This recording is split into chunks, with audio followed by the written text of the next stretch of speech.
Hey guys, thank you for watching. This is Breaking Burke. It is my YouTube channel about houseplants and gardening here in the desert of Albuquerque, New Mexico. In today's video I wanted to share with you an update on our Philodendron Brandtianum, or brandy as it's called most of the time. It has been about 2 weeks, I think we're a day shy of 2 weeks, something like that. But this is definitely a slower rooting plant for me at least. I did just do it in water, and there are a couple of funny things I wanted to show you guys. This one is the funny one. You can see it was just a leaf cutting and it had the growing tip on it that was barely unfurling. Well, it pushed that out, and even the node right there, you can see, started to root. So technically I can either plant this and have 2 nodes possibly send up growth, or I can cut it in half and have 2 cuttings. But all the rest of these do have a little bit nicer root systems. You can see that one actually does have multiple roots. There's one in here I want to show you specifically. I mean, that one barely started going. But yeah, they're all kind of doing their own thing at their own rate. The biggest leaf, no, this is the longest leaf, not the biggest, does actually have an activated dormant node right there. You see, right there? That's where it's going to start pushing growth from. So, little tiny root, but it's already starting to grow. Looks like we are going to be pretty successful with these. This one has had some issues. I guess I left an extra dead leaf on it and it started to rot in the water. Then because I didn't have the stem of the other leaf to keep it above water, it's fallen in the jar a couple times. So I'm not going to be surprised if I lose that one because it has had a rough go of it. But hey, you know, like I said before, there's always a chance when you have something alive that it could die.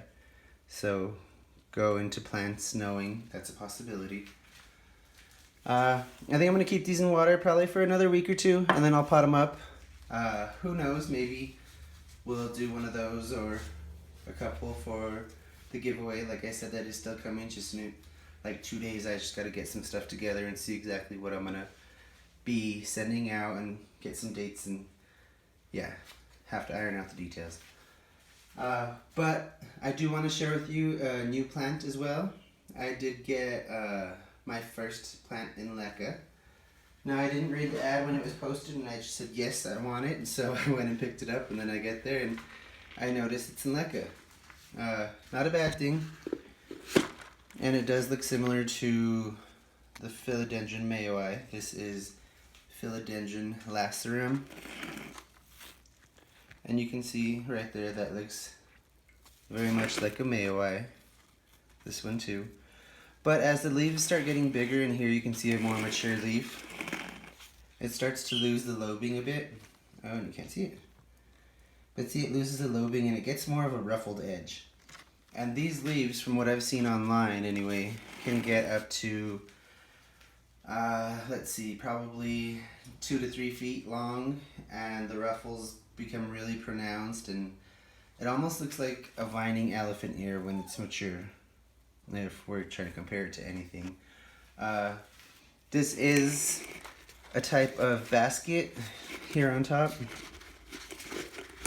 Let me see if I can pull it off. And it just has the leca in there with a couple natural ropes, probably caught in there. And this is just basically a reservoir to fill up with some water. Now, I've never had anything in leca. I had been thinking about it, and when I seen this came in it, I said, well, it's not exactly what I would have wanted to try in leca for a first time, but you know, I'll be forced to do it either way. Let me see if I can get a better shot of the whole plant. Sorry if the camera moves a bit.